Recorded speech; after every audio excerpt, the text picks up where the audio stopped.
A paz de Cristo para todos e todas, sejam muito bem-vindos a mais uma sequência de aula, a lição 6 da Escola Dominical para as classes de jovens, juvenis, adultos e adolescentes. Claro, cada vídeo uma aula. É um prazer ter você por aqui. Eu sou o Diácono Denis Pereira, professor da Escola Dominical há mais de 20 anos, atuando com jovens e adolescentes, liderando, dando aulas na escola dominical, dando palestras, pregando, escrevendo, tá certo? É um prazer ter você por aqui. Se você não está inscrito ainda no nosso canal, inscreva-se, porque isso é muito importante. Inscreva-se no nosso canal agora aí, por favor, clica no botãozinho vermelho. Isso. Muito obrigado por se inscrever no nosso canal, fazendo parte aí de quase 20 mil pessoas, estamos pertinho de alcançar aí, que são alcançadas todas as semanas com a palavra de Deus através do nosso ministério. Curta o vídeo, isso é muito importante também. É muito importante que você comente aqui, ó, como fez a irmã Naeli Oliveira, Rodrigo Santos, Gabriele Souza, Lívia Maciel, Raider Zander, Caroline Teixeira, Lu Fátima, Natália Freitas, Darcio Edgar, Neia, né, professora Neia, Fagundes Rufino, Cida Emburana, Liras Family, Sônia Isabel, Viviane Oliveira Nunes, Patrícia Silva, Salete Guilherme, eita, é muita gente, M. Alves, Pedro Silva, Mila Rodrigues, Raimunda Souza, enfim, muita gente comentando os nossos vídeos. Isso, além de nos motivar a continuar, deixa eu te falar, isso faz com que o YouTube divulgue para muito mais pessoas os nossos vídeos. É assim que funciona. Todas as vezes que você curte o vídeo, comenta o vídeo, compartilha o vídeo, o YouTube entende que esse vídeo é relevante e compartilha para muitas pessoas que ainda não conhecem o nosso conteúdo. Então eu conto com você, agradeço você por estar por aqui. Na descrição dos vídeos tem todas as minhas redes sociais, você conhece melhor o nosso ministério. Tem dois links, um link para baixar material da aula em PDF e um link para entrar em grupos de professores da Escola Dominical. Eu espero você, é um prazer poder ser um suporte para a tua aula. Vem comigo, a aula 6 está começando.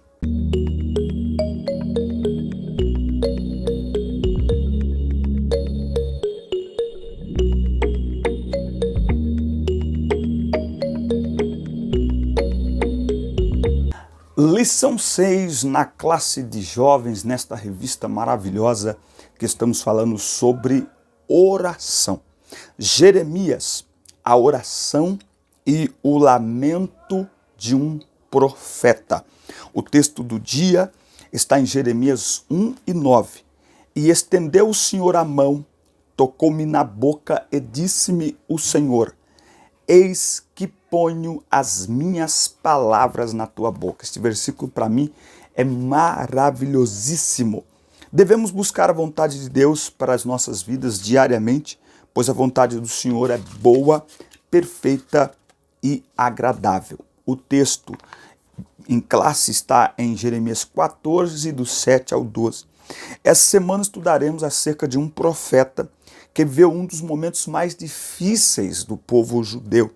Vamos aprender valiosas lições por intermédio da vida desse homem que dedicou a sua vida à obra de Deus. Nós vamos olhar um pouco sobre o chamado de Jeremias e qual o contexto em que ele foi chamado a profetizar. Tópico 1. Já pegou aí lápis, papel, caneta, bloco de notas? Pegue aí. A vocação e a primeira visão de Jeremias. Um jovem com uma vocação.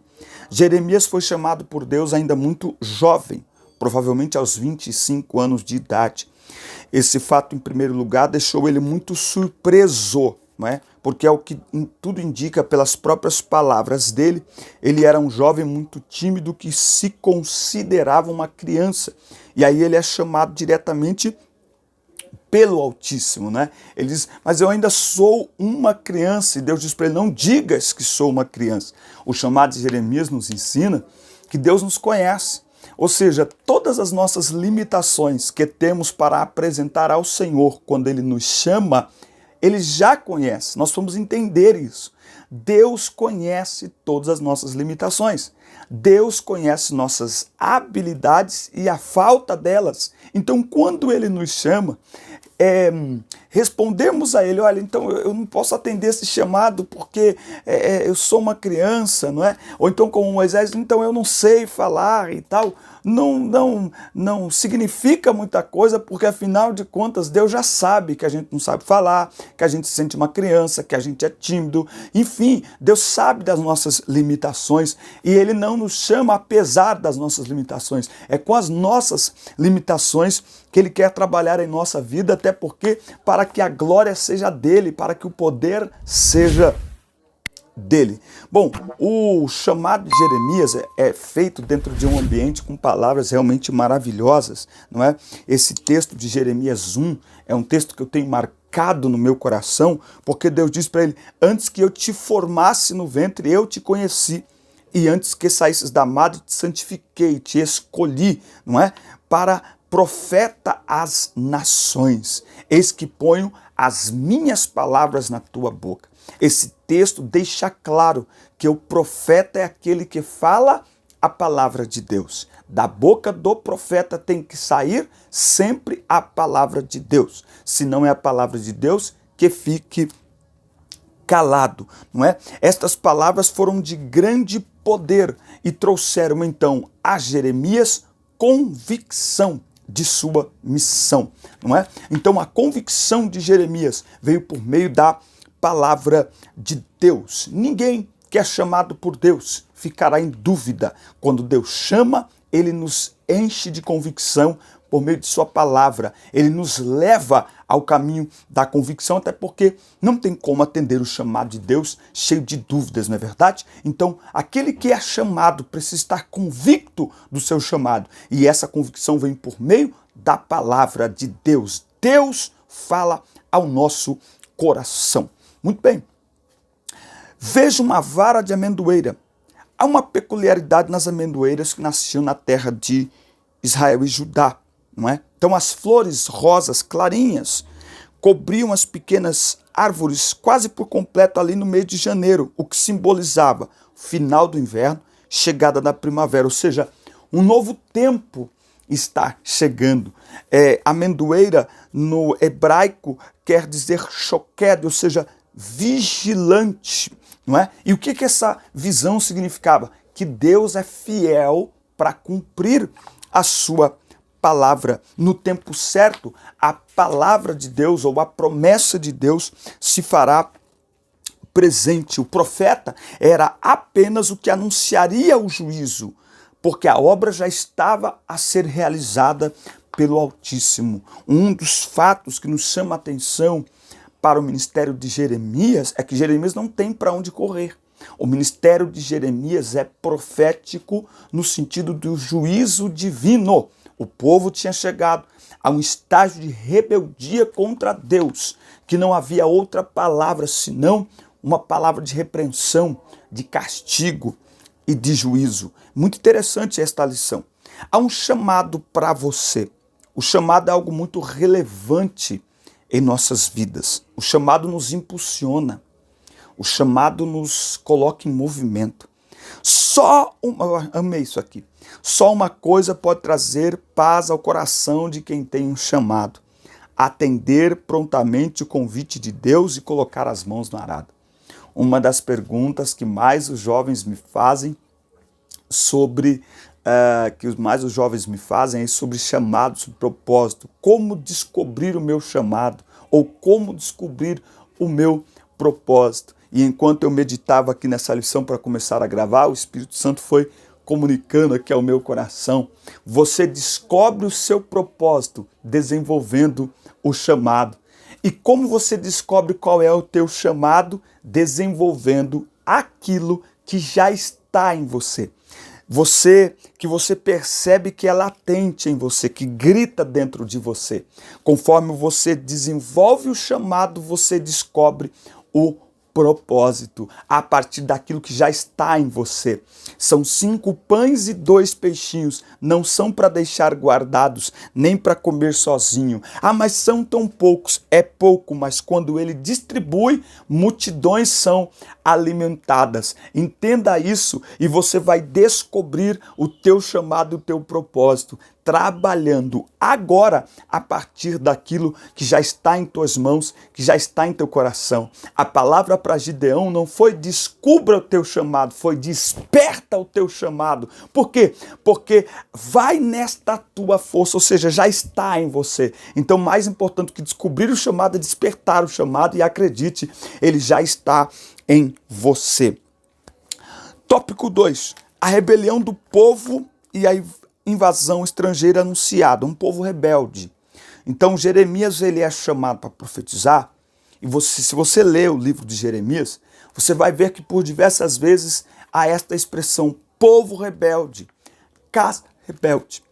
Quando esse chamamento de Jeremias aqui, no capítulo 1, já deixa claro qual era o ambiente. Não é à toa que Deus diz assim, eis que te coloco como muro de bronze. Não é? Aqui, ó, Jeremias 1:6, a partir de hoje eu te coloco como 1:18, como cidade fortificada, coluna de ferro, muralha de bronze. Gente, por que essa fortaleza toda? Porque o maior desafio de Jeremias era profetizar a um povo rebelde e que não iria ouvir, não iria escutar aquilo que Deus estava falando por meio do seu servo, não é? E um dos grandes problemas da rebeldia desse povo era que os seus reis, os seus líderes eram rebeldes. E Neemias vai profetizar condenando os atos praticados, né, os atos de rebeldia, e chamando ao arrependimento o povo, embora o juízo já fosse iminente. Não é? O juízo já ia acontecer, porque o juízo no tempo de Jeremias faz parte da promessa de Deus, faz parte do que Deus já tinha feito. Se vocês abandonarem a aliança que tem comigo, eu os entregarei. E até esse juízo de Deus é um sinal da misericórdia de Deus. Por quê? Porque através do juízo, Deus estava trazendo o povo de volta para si. Porque nós vamos olhar na história do povo de Deus, sempre foi através do juízo, através dos inimigos, através da perseguição que o povo se voltava para Deus. Será que hoje nós estamos diferentes, não é? Então o povo se afastou de Deus. A consequência desse afastamento se concretizou nos tempos de Jeremias, um profeta menosprezado. Por que ele foi menosprezado? Porque ele condenava os atos praticados. Nós estamos vivendo um tempo em que criaram aí um xingamento para aqueles que pregam a verdade, defendem a verdade, né? Você pregar a verdade hoje, você é chamado de religioso. Isso é muito religioso, essa religiosidade toda, não é? Mas Jeremias está deixando claro aqui para nós, a palavra do Senhor através de Jeremias, que há um povo rebelde, não há outra palavra, senão uma palavra de repreensão. Nada pior do que um povo rebelde só escutar palavras de consolo e de conforto, vivendo na rebeldia, porque isso os levará à perdição. É uma irresponsabilidade. Jeremias, portanto, foi o profeta menosprezado, porque ele anunciava a necessidade de arrependimento e conversão, mas ele já sabia que o fim estava destinado para aquele povo. Então, por isso que a vida de Jeremias foi muito sofrida. Ele passou por uma série de sofrimentos e lutas interiores, porém, era comprometido com Deus e com a ousadia necessária para proferir suas profecias, apesar das grandes resistências e perseguições. Uma grande lição que podemos aprender com Jeremias é que Jeremias não muda o tom de mensagem porque o povo não está recebendo a mensagem. Jeremias não muda a mensagem porque está sendo atacado, perseguido. Jeremias não muda a mensagem porque as pessoas não estão reagindo como ele gostaria até que as pessoas reagissem. Jeremias não cria linguagens de mensagem, que tem sido um grande perigo nos dias que nós estamos vivendo. Cria-se toda uma linguagem para transmitir a mensagem. E qual que é o problema? Muitas vezes a mensagem fica sem essência, tem tudo mais menos evangelho. As pessoas precisando se voltar para Deus, se arrepender, confessar seus pecados, mas a palavra não está gerando isso nelas, porque a palavra é encantadora, a palavra é animadora, a palavra é motivadora, mas não é transformadora, porque para ser transformadora tem que ter a essência do evangelho, tem que confrontar o pecado, apontar sim o pecado, para que as pessoas sejam então levadas ao arrependimento. Eu gosto muito de 1 Coríntios 10 e 17, não é? 2 Coríntios, que diz assim, ó, a tristeza, segundo Deus, tá? Ela opera arrependimento para a salvação, da qual ninguém se arrepende. Eu vou achar e eu vou colocar aí no comentário, tá certo?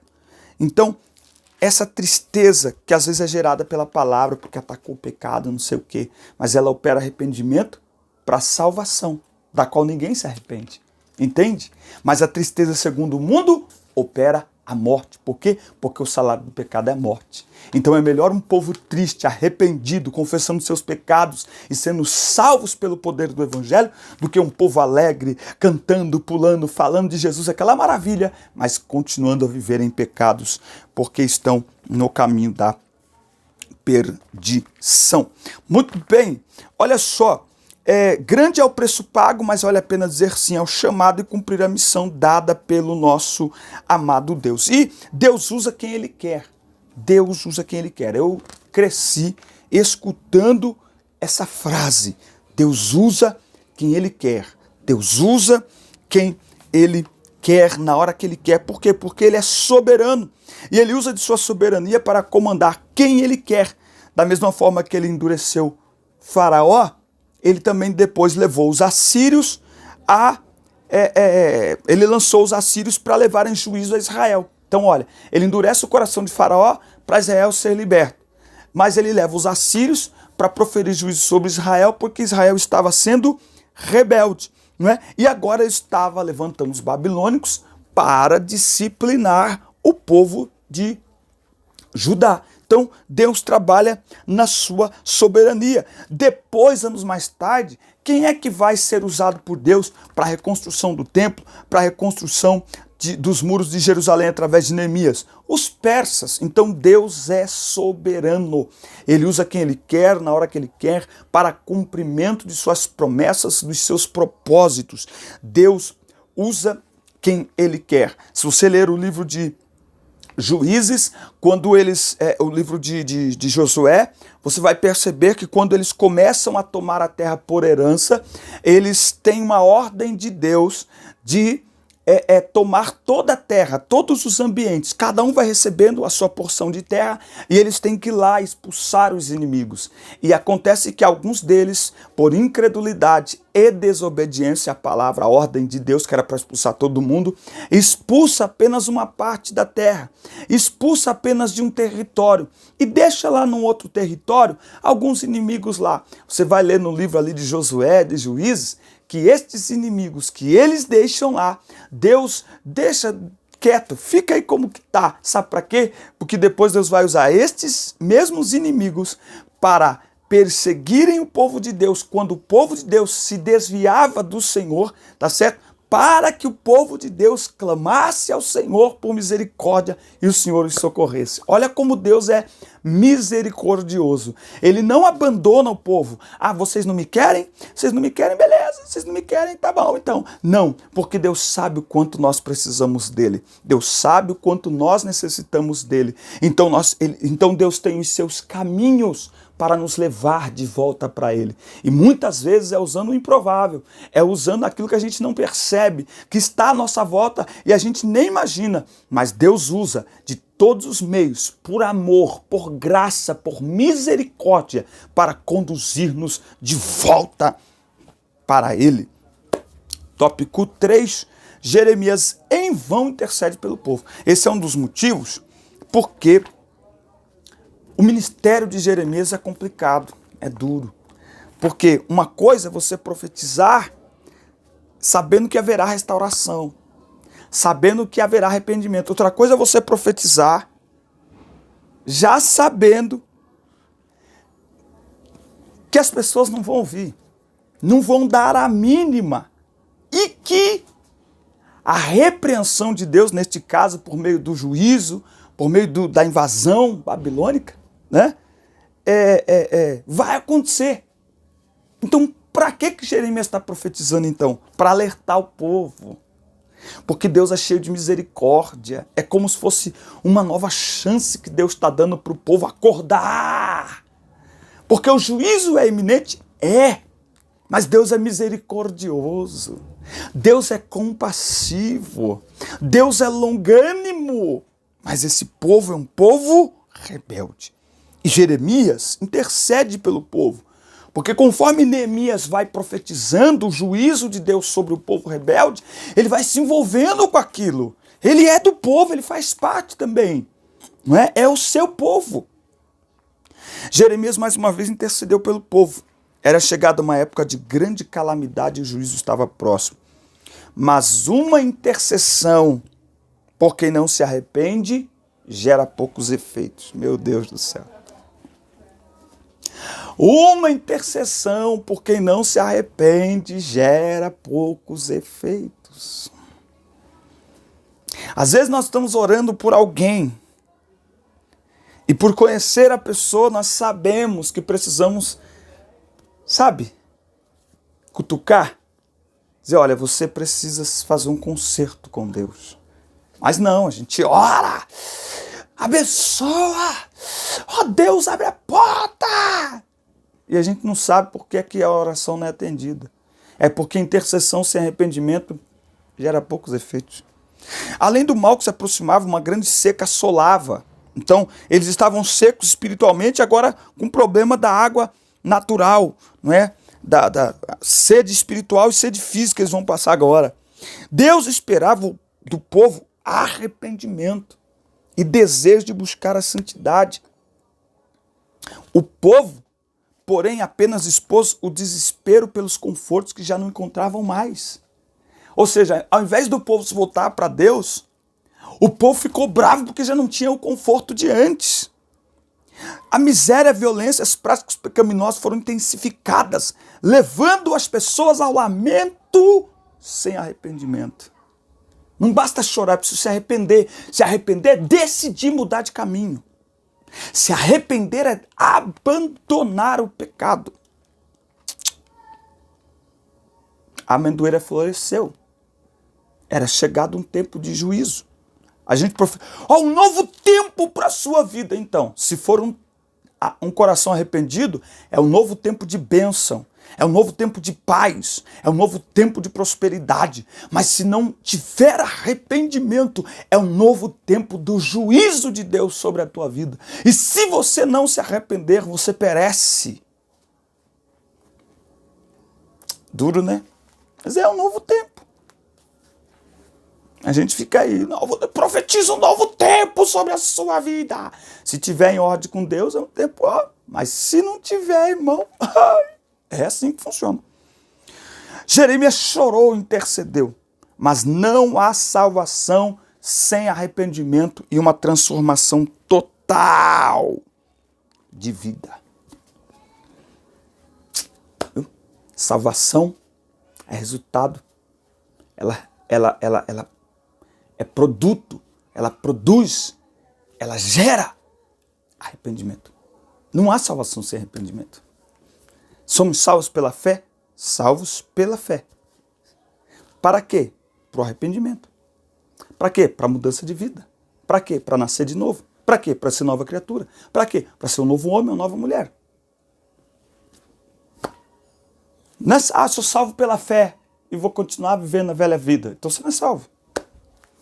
Porque a salvação vai manifestar na sua vida, uma nova criatura, um novo nascimento. O nosso Deus é um Deus de fidelidade. Ele é um Deus que cumpre promessas. Mesmo em meio a caótica situação, havia uma firme esperança. Deus é fiel e cumpre as suas promessas. Jeremias proclamara uma esperança futura para o povo de Israel em tempo de vitória. Israel e Judá voltariam à terra prometida para tempos de renovo e uma nova aliança. Mas tudo isso depois de passar por esse tempo do juízo de Deus. Desde os tempos dos primeiros seres humanos, a vontade do Senhor era clara, não é? Que as pessoas criadas à sua imagem e semelhança, elas tivessem relacionamento com o Criador. E é por isso que desde a eternidade ele planejou, não é, uma estratégia de salvação mediante o sacrifício de Cristo na cruz. Uma nova realidade se destina aos seres humanos e a porta da salvação finalmente está aberta. Então, Deus é um Deus de oportunidades. Deus é um Deus de novas chances. Nós vamos entender que da parte de Deus, todas as possibilidades estão à nossa disposição para nos achegarmos a Ele. Para que ninguém possa dizer naquele dia: eu não tive como chegar, eu não tive como me aproximar. A oração que Deus não ouve. Muitos são os motivos que impedem que as orações sejam atendidas por Deus. Um claro exemplo disso encontramos nas orações de intercessão feitas em prol do povo. Por mais que Jeremias intercedesse, o juízo se cumpriu, o Império Babilônico foi um instrumento usado por Deus nesse momento lamentável da história humana. Então, há muitos motivos para Deus não ouvir uma oração, e ele elenca aqui, o pastor Marcos Tedesco, nosso comentarista desse trimestre, alguns motivos pelos quais Deus não ouve a oração dentro do contexto de Jeremias. Por pedir mal ou por razões meramente egoístas. Tá? Está em Tiago 4:3. Por não ter chegado o tempo de Deus. Eclesiastes 8:6. Não é? Nós precisamos da graça de Deus para alinhar o nosso tempo ao tempo de Deus. Por orarmos sem fé. Não é? A oração deve ser feita com fé, com confiança. Não é? Ou seja, quando nós oramos de forma incrédula, mecânica, não. Nós devemos orar com fé, por mesmo orando, permanecer no pecado. Novamente, muitas pessoas querendo a bênção de Deus, um novo tempo de Deus, sem mudar de vida. Essa oração Deus não ouve. Ou por nós orarmos de forma indigna. Um grande detalhe aqui é que o desejo de Deus é atender o nosso clamor, a nossa oração. Mas o grande interesse de Deus é nos envolver com a sua presença. Esses dias eu ministrando na igreja sobre Ana. Qual é o grande segredo de Ana? É que Ana amava mais a presença de Deus do que o filho que ela podia gerar ou não. É por isso que por aproximadamente 25 anos ela não abandonou o templo, não abandona a adoração, não abandona o culto a Deus, não abandona Deus, não abandona a sua fé. É por isso que quando ela vota, ela deixa claro que o seu maior tesouro é Deus, ao dedicar o filho tão desejado à consagração total e exclusiva ao Senhor. Ana está dizendo: a tua presença é o meu maior tesouro. Como Moisés, se a tua presença não for conosco, não nos faça subir daqui. Quando nós amamos a presença de Deus, nós vivemos uma vida que agrada a Deus. Agora, quando nós só queremos as bênçãos de Deus, nós não nos preocupamos se a nossa vida o agrada ou não. E se não vivemos uma vida que agrada a Deus, podemos viver a melhor de todas as vidas, porém a nossa eternidade será longe desse Deus. A nossa eternidade será de condenação. E por amor à nossa alma, muitas vezes Deus não responde a nossa oração. Muitas vezes Deus nos trata como tratou aqui o povo de Judá, para que nós possamos nos voltar para Ele, nos voltar para a sua presença, porque esse é o maior anseio da nossa alma, o maior desejo da nossa alma é pela presença de Deus. Amém? Deus te abençoe, assista, curta, compartilhe, inscreva-se no nosso canal e até o próximo vídeo, nossa próxima aula. Deus te abençoe, fiquem na paz de Deus.